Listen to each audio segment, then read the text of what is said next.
देकर उनका अभिनंदन किया है, स्वागत किया है। भारत माता की, भारत माता की, भारत माता की, वंदे वंदे वंदे। नमः पार्वती पतिये हर हर। श्री राम सिया शरण जी। कहीं नहीं, मैंने ड्राइंग दिया वही देख रहा हूँ। ड्राइंग दिया जो पीछे दिखाता हूँ। श्री योगेंद्र चंदोलिया जी। हेलो।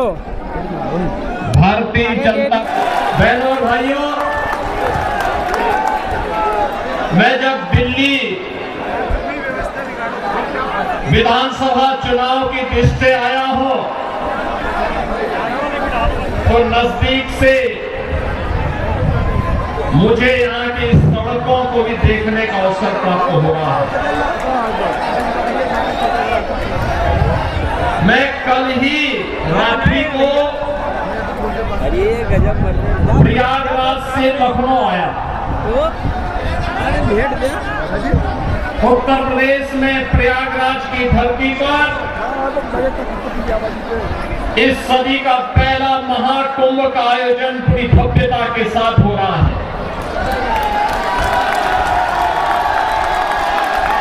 आप अनुमान करिए,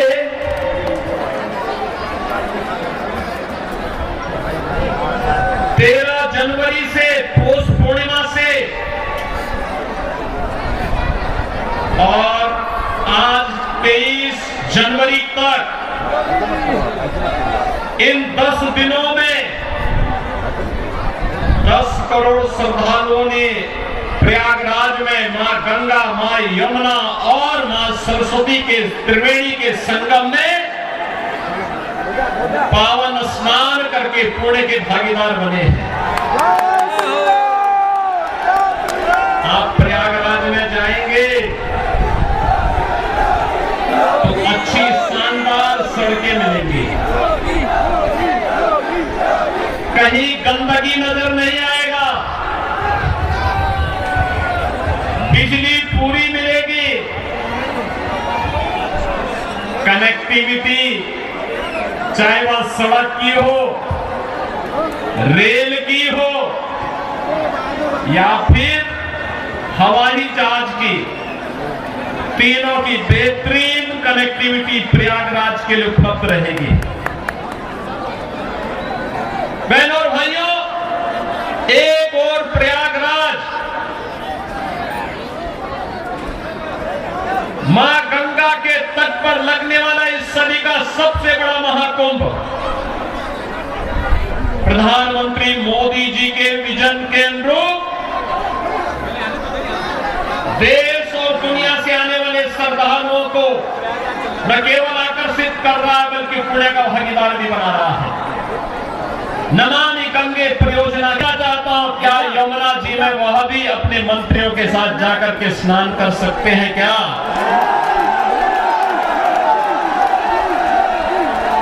अगर उनमें नैतिक साहस है तो उनको इसका जवाब देना चाहिए।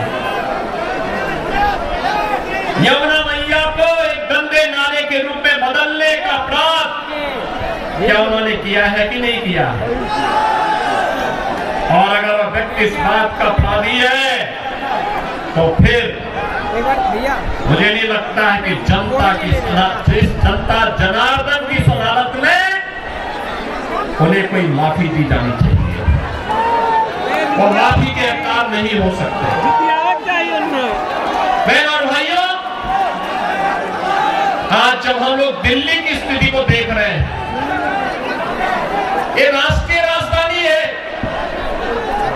और राष्ट्रीय राजधानी में एनटीएमसी के क्षेत्र को छोड़ के शेष दिल्ली में क्या स्थिति है सड़कों की, शेष दिल्ली में क्या स्थिति है सीवर की, शेष दिल्ली में क्या स्थिति है स्वच्छता की और क्या स्थिति है पेयजल की। ये बुनियादी सुविधाएं होती है, ये बुनियादी सुविधाएं होती है, हर नागरिक का अधिकार होता है इन सभी सुविधाओं पर।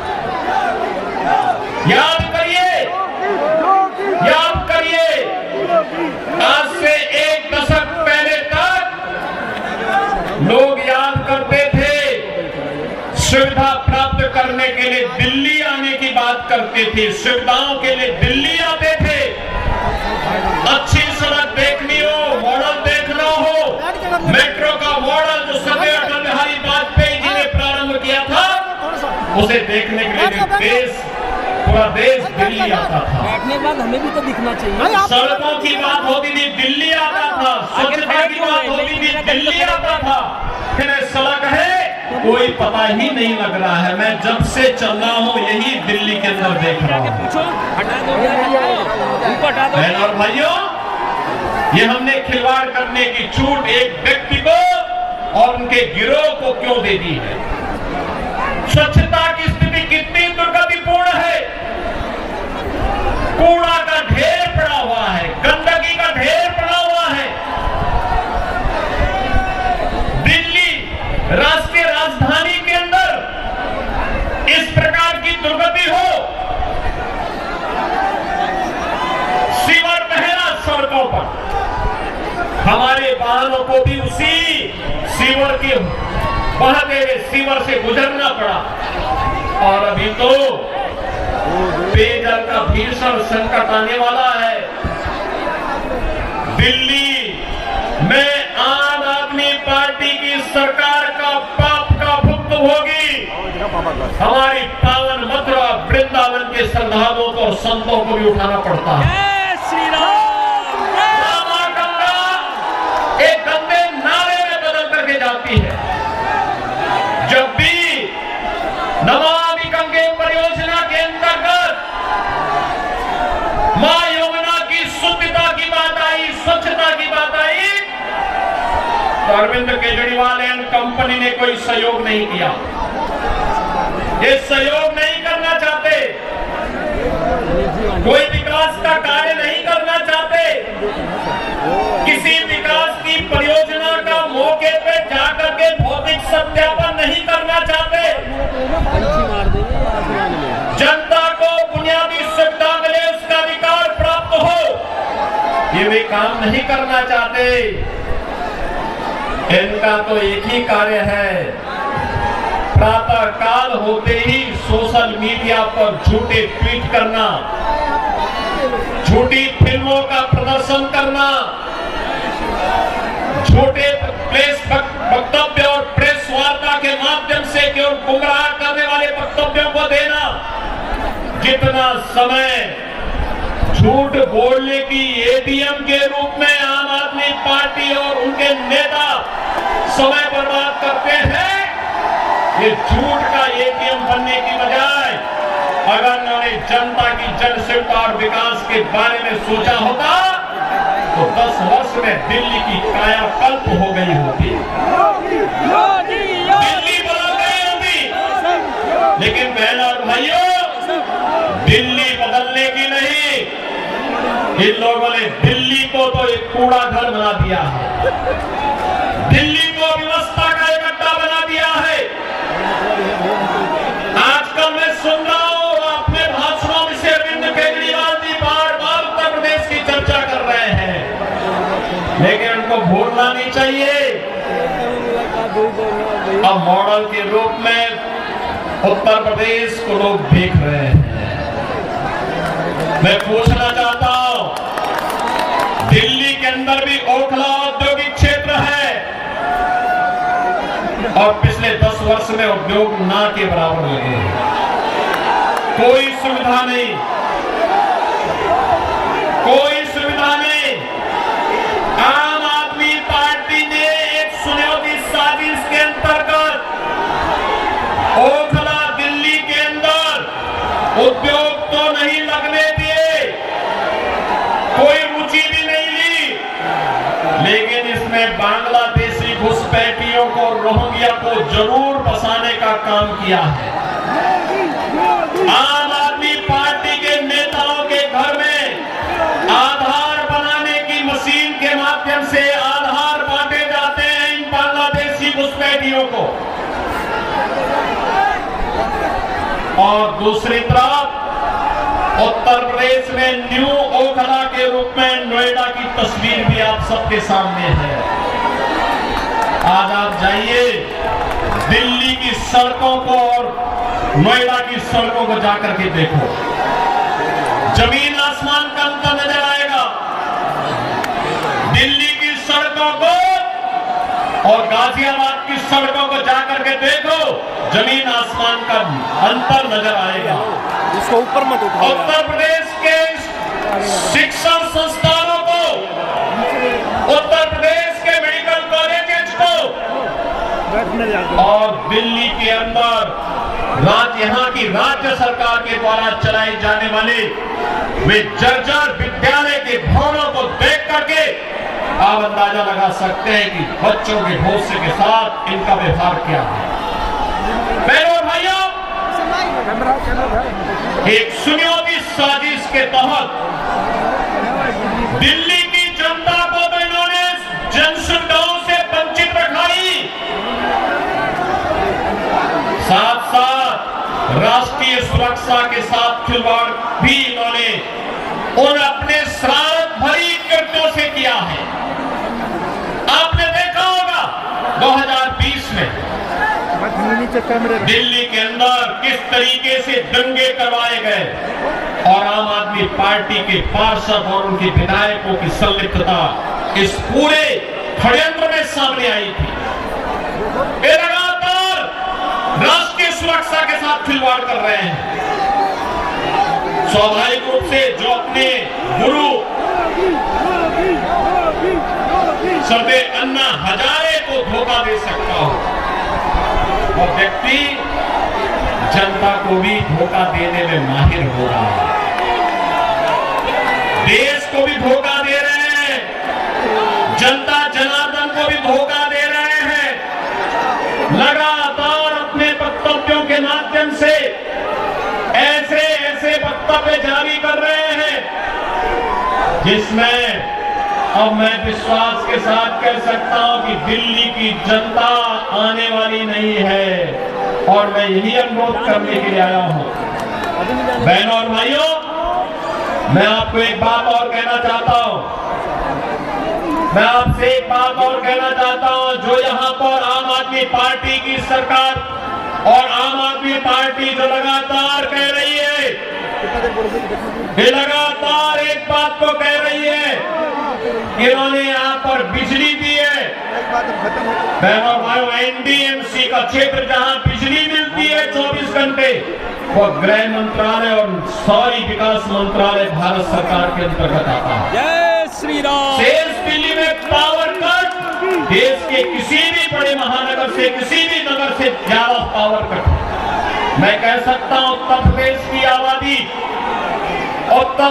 की आबादी 25 करोड़ की है।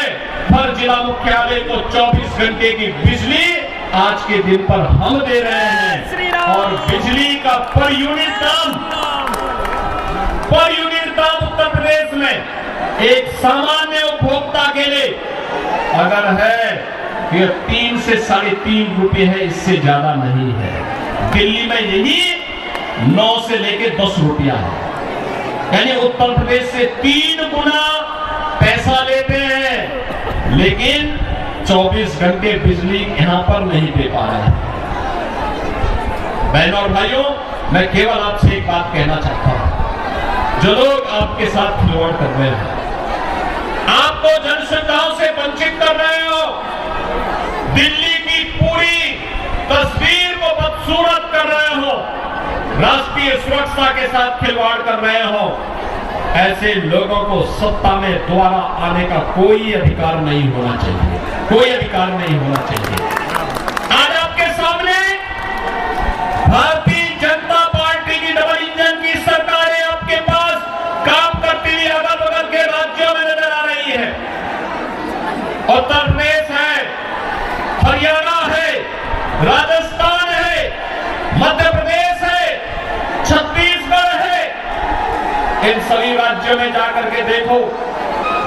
मैं कल एक न्यूज पढ़ रहा था कि पंजाब की कुछ बहनें आम आदमी पार्टी के कार्यालय का घेराव की है, श्री अरविंद केजरीवाल के घर का घेराव की है और ये इस बात को लेके कही है कि जो वायदा किया था इन्होंने पंजाब में सरकार बनाने के पहले कि 1000 रुपया हर महीना को देंगे, ये दिया ही नहीं और वे महिलाएं इसमें घेराव करने के लिए आई थी। इन्होंने यहाँ पे दिल्ली में भी घोषणा की कि मुल्ला और मौलवी को यहाँ पर पहले से ही आज दिल्ली की आर्थिक स्थिति इतनी बदहाल कर चुके हैं कि उनको भी कई महीनों का नहीं मिला और जब वहां से हो हल्ला शुरू हुआ तो इन्होंने उसको डाइल्यूट करने के लिए कहा कि हम पुजारियों को भी देंगे। बहनों और भाइयों, मैं पूछना चाहता हूं अरविंद केजरीवाल जी से और उनकी पूरी टीम से, क्या किसी मंदिर के सुंदरीकरण की कार्य योजना को उन्होंने कभी आगे बढ़ाया? कभी बढ़ाया? मॉडल देखना हो तो आइए काशी में काशी विश्वनाथ धाम को देखिए। मॉडल देखना हो अयोध्या में श्री राम जन्मभूमि पर भगवान राम के भव्य मंदिर के मॉडल को देखो। मॉडल देखना हो तो प्रयागराज में आइए। प्रयागराज में महाकुंभ के आयोजन स्थल को देखो। आस्था का सम्मान ऐसे होता है। 1000 से अधिक ऐसे विरासत से जुड़े हुए धार्मिक और आध्यात्मिक स्थलों के पुनरुद्धार और सुंदरीकरण का कार्य के लिए उत्तर प्रदेश के अंदर चल रहा है या पूरा हो चुका है। बहनों और भाइयों, यहां पर आम आदमी पार्टी आपकी भावनाओं के साथ खिलवाड़ कर रही है, लेकिन वे भत्ता देने की बात और मानदेय देने की बात करते समय भूल गए कि उन्होंने बौद्ध मठों से जुड़े हुए भंतों को छोड़ दिया। भंते भी पाए इसकी उनको चिंता नहीं। भगवान वाल्मीकि के समय से वाल्मीकि समुदाय से जुड़े हुए तमाम हमारे संत वाल्मीकि मंदिरों में पूजा अर्चना करते हैं, उनको उन्होंने भुला दिया, उनके एजेंडे में कहीं नहीं। आम आदमी पार्टी के एजेंडे में रविदासी मंदिरों के पुजारी नहीं है। यानी आज भी इनकी तुष्टीकरण की जो पॉलिसी चली आ रही है, बांटो और राज करो की पॉलिसी चली आ रही है, वह अभी भी मानदेय और सरकारी पैसे से उस मानदेय या भत्ता देने में भी उसमें लोग परहेज नहीं कर पा रहे हैं। और इसीलिए तो मैं आप सबसे कहना चाहूंगा कि बहनों और भाइयों, आज प्रधानमंत्री मोदी जी के नेतृत्व में हम एक नए भारत का दर्शन कर रहे हैं। एक नया भारत अगर हमें काशी में काशी विश्वनाथ का दर्शन कराता है तो उत्तराखंड में केदारपुरी में भगवान केदारेश्वर का भी भव्य मंदिर का पुनरुद्धार का कार्य वहां चल रहा है। मध्य प्रदेश में महाकाल का महालोक है तो उत्तर प्रदेश के विंध्यवासिनी में मां विंध्यवासिनी का धाम भी एक नए कॉरिडोर के रूप में विकसित हुआ है।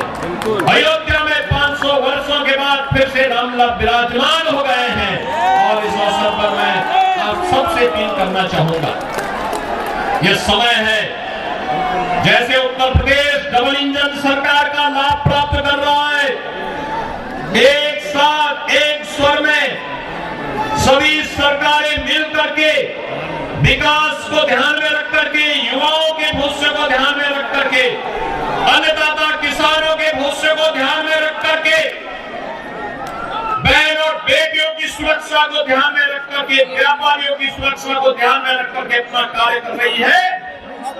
ऐसे ही दिल्ली के अंदर भी भारतीय जनता पार्टी नेतृत्व की डबल इंजन सरकार आनी चाहिए और डबल इंजन सरकार की शुरुआत आपने कर ली है, आपने कर ली है। याद करिए, जब से अरविंद केजरीवाल और उनके मंत्रियों को भ्रष्टाचार के मामले में जेल में बंद किया गया था, जेल से जमानत पे छूटने के बाद इन्होंने कहा था कि जनता जनार्दन फैसला करेगी। अरे जनता जनार्दन ने तो लोकसभा चुनाव में फैसला कर दिया है। दिल्ली में 100% रिजल्ट प्रधानमंत्री मोदी जी के साथ रहा। चंदोलिया जी को आपने यहां से अपना सांसद चुन करके भेजा, देश की संसद में भेजा है, तो जनता जनार्दन तो अपना फैसला कर ही चुकी है। और इस विधानसभा चुनाव में भी जनता जनार्दन फैसला करने को पूरी तत्परता के साथ खड़ी है। और इसी में मैं आपसे अपील करने के लिए आया हूं कि बहनों और भाइयों, इस किराड़ी विधानसभा क्षेत्र से भारतीय जनता पार्टी ने अपने कर्मठ कार्यकर्ता जिनका एक ही ध्येय है और वह है कि इस किराड़ी विधानसभा क्षेत्र को एक विकसित विधानसभा क्षेत्र के रूप में विकसित करना। यहाँ के लोकप्रिय सांसद श्री चंदोलिया जी के साथ मिलकर के अच्छी सड़कें देना,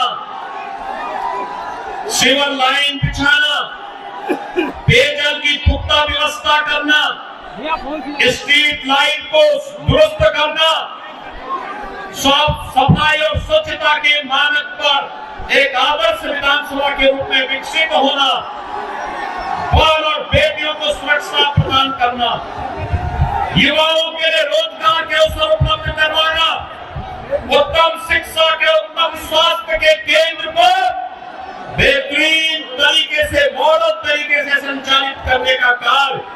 और इसको करने के लिए यहाँ पर राम भक्त बजरंग बली के रूप में बजरंग शुक्ला आपके बीच में उपस्थित है, भारतीय जनता पार्टी के प्रत्याशी के रूप में। मेरी आप सबसे अपील है कि डबल इंजन सरकार से ही दिल्ली की कायाकल्प होगी और डबल इंजन सरकार के प्रतिनिधि के रूप में बजरंग शुक्ला को दिल्ली विधानसभा में चुन करके भेजेंगे। आप सब भेजेंगे? भेजेंगे? जनता जनार्दन का आशीर्वाद इस बजरंग शुक्ला को प्राप्त होगा। दोनों हाथ उठाकर के अपना आशीर्वाद देकर के बोले, जहां तक मेरी आवाज जा रही है, घरों के ऊपर लोग बैठे हुए सभी से मेरी अपील है, जहां तक मेरी आवाज जा रही, घर के ऊपर हो, सड़क हो, अगल बगल हो, जहां तक मेरी आवाज जा रही है, बजरंग शुक्ला को आप आशीर्वाद देंगे। दिल्ली के झूठ बोलने की एटीएम मशीन से मुक्ति पाएंगे, यमुना मैया की सत्य के अभियान में सहभागी बनेंगे। तो मेरे साथ बोलेंगे, जय श्री राम, जय जय श्री राम।